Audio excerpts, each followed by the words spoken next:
8월 15일 주일입니다. 오늘 본문은 이사야 65장 17절부터 25절입니다. 주님이 그 이사야 저 앞쪽에서 내가 새 일을 행하겠다 이렇게 약속하셨죠. 그 새 일이 새 하늘과 새 땅입니다.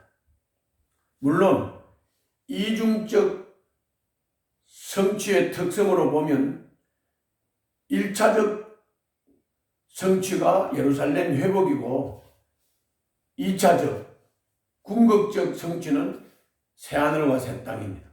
그것이 주님이 이루시겠다고 하는 새하늘과 새 땅입니다. 약속입니다. 새 일입니다. 자, 새하늘과 새 땅. 오늘 그 새하늘과 새 땅을 이루시겠다고 말씀하셨는데, 새하늘과 새 땅은 우리가 수고한 만큼 열매를 얻는 정의로운 세상입니다. 또 우리 인간들이 함께 공존하면서 평화롭게 살아가는 그야말로 아름다운 인류 공동체를 말하는 것입니다. 자, 그러면 그 새하늘과 새 땅이 어떤 곳인지 먼저 17절부터 20절을 보겠습니다. 자, 다 같이 보시지요. 보아라, 내가 새 하늘과 새 땅을 창조할 것이니 이전 것들은 기억되거나 마음에 떠오르거나 하지 않을 것이다. 그러니 너희는 내가 창조하는 것을 길이 기뻐하고 즐거워하여라. 보아라, 내가 예루살렘을 기쁨이 가득 찬 도성으로 창조하고 그 주민을 행복을 누리는 백성으로 창조하겠다. 예루살렘은 나의 기쁨이 되고 거기에 사는 백성은 나의 즐거움이 될 것이다. 그 안에서 다시는 울음소리와 울부짖는 소리가 들리지 않을 것이다. 거기에는 몇 날 살지 못하고 죽는 아이가 없을 것이며 수명을 다 채우지 못하는 노인도 없을 것이다. 100살에 죽는 사람을 젊은이라고 할 것이며 100살을 채우지 못하는 사람을 저주받은 자로 여길 것이다. 이런 사회가 만들어진다는 거예요. 고의로운 사회, 공평한 사회, 그야말로 우리가 꿈꾸는 문명 사회가 이루어진다. 그렇게 말씀하고 있습니다. 인류의 죄, 또 그 죄로 인한 고통, 또 죽음에 대한 두려움, 이런 것들을 해결하기 위해서 주님께서 새 창조를 하신다. 새 창조. 하늘과 땅과 그 가운데 만물을 다 지으시고 보기 좋다 하셨던 그 하나님.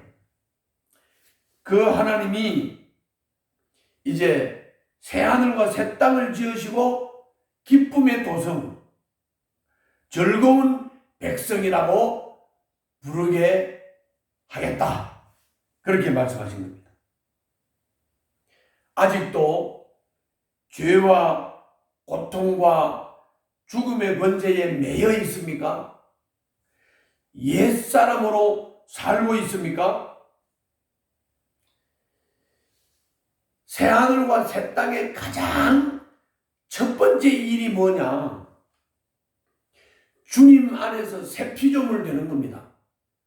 다시 말하면 예수를 영접하고 거듭나는 것입니다. 예수를 영접하고 거듭나서 내가 개조가 돼서 새 사람이 되었으면, 새 피조물이 되었으면 이제는 두려움을 벗고 평안의 안식을 누리는 것부터 구원받은 우리가 스스로 훈련해야 되는 것입니다.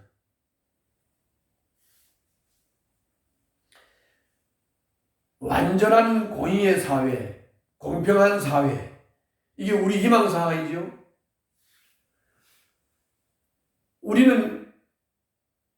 우리가 희망하는 것이 바로 이 땅 위에 완전한 문명사회가 이루어지는 것입니다. 하나님이 다스리시고 그 다스림을 따라 하나님께 순종하고 하나님을 경외하고 존경하며 또 백성들 간에는 서로 존중하고 사랑하는 공동체, 그야말로 문명사회죠. 하나님의 말씀을 듣고 예수를 영접하고 거듭난 사람들의 이제 자각과 깨우침을 통해서 이제 이 세상은 문명사회로 발전돼 갈 것입니다. 앞에서 말씀한 대로 그렇게 발전돼 갈 거예요. 그러나 사람이 할 수 있는 영역이 아니에요. 사람이 할 수 있는 영역이 아니에요. 궁극적으로는 하나님이 새 창조를 하셔야 되는 거예요. 이 세상은 하나님의 말씀을 깨닫고 예수를 영접하고 거듭난 사람들의 자각과 깨우침을 통해서 문명사회로 발전돼 갈 것입니다. 그러나 궁극적으로는 하나님이 새 창조를 해 주셔야 되는 것입니다. 새 하늘과 새 땅을 이루어 주셔야 되는 것입니다. 그 첫 번째가 사람의 개조예요. 사람이 예수 믿고 거듭나서 새 사람이 되는 것입니다. 두 번째는 예수 믿고 거듭나서 새 사람이 된 사람들이 계속 자각하고 깨우쳐서 문명사회로 이렇게 발전돼 나갈 때 이제 모든 만물들도 회복돼 가는 것이죠. 완전히 모든 만물도 회복이 되고 거듭난 우리가 완전히 성화가 이루어지며 오늘 본문과 같은 이런 고의로운 사회, 공평한 사회, 완전한 문명사회가 이루어지는 것, 그것이 바로 새하늘과 새 땅인 것입니다. 새하늘과 새 땅은 자기가 일한 대로 거두고 뿌린 대로 거두는 그야말로 공정사회, 그야말로 공평사회가 되는 것입니다. 그 뒤에 21절부터 25절을 다시 한번 보겠습니다. 자, 보시죠. 집을 지은 사람들이 자기가 지은 집에 들어가 살 것이며 포도나무를 심은 사람들이 자기가 기른 나무의 열매를 먹을 것이다. 자기가 지은 집에 다른 사람이 들어가 살지 않을 것이며 자기가 심은 것을 다른 사람이 먹지 않을 것이다. 나의 백성은 나무처럼 오래 살겠고 그들이 수고하여 버은 것을 오래오래 누릴 것이다. 그들은 헛되이 수고하지 않으며 그들이 낳은 자식은 재난을 당하지 않을 것이다. 그들은 주님께 복받은 자손이며 그들의 자손도 그들과 같이 복을 받을 것이다. 그들이 부르기 전에 내가 응답하며 그들이 말을 마치기도 전에 내가 들어주겠다. 이리와 어린 양이 함께 풀을 먹으며 사자가 소처럼 여물을 먹으며 뱀이 흙을 먹이로 삼을 것이다. 나의 거룩한 산에서는 서로 해치거나 상하게 하는 일이 전혀 없을 것이다. 주님의 말씀이다.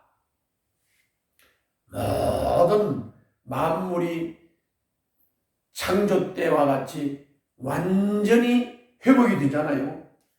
그러면 뱀도 흙을 먹이로 삼아요. 그러니까 물고 그렇지 않다. 사자가 풀을 먹는다 그랬어요. 그러니까 뭐 사람 잡아먹고 짐승 잡아먹고 그런 게 아니에요. 그야말로 새 하늘, 그야말로 새 땅, 새로운 사회.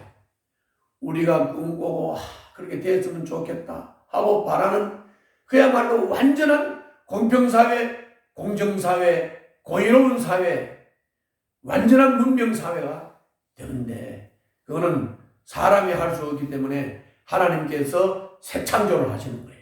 새 하늘과 새 땅을 이루시는 거예요. 그 약속을 굳게 붙잡고 오늘 또 희망으로 살아갑시다. 기도하겠습니다. 죄와 고통에 매인 옛사람을 벗고 예수를 영접하고 거듭나서 주님의 의와 평강을 누리는 새 사람으로 살게 하여 주시옵소서. 주님의 은혜를 받고 깨달은 사람들이 자각하고 깨달아서 이런 사회를 발전시켜 나가게 하시고 궁극적으로 주님이 이루실 새하늘과 새 땅을 소망하게 하여 주시옵소서. 예수님 이름으로 기도하옵나이다. 아멘.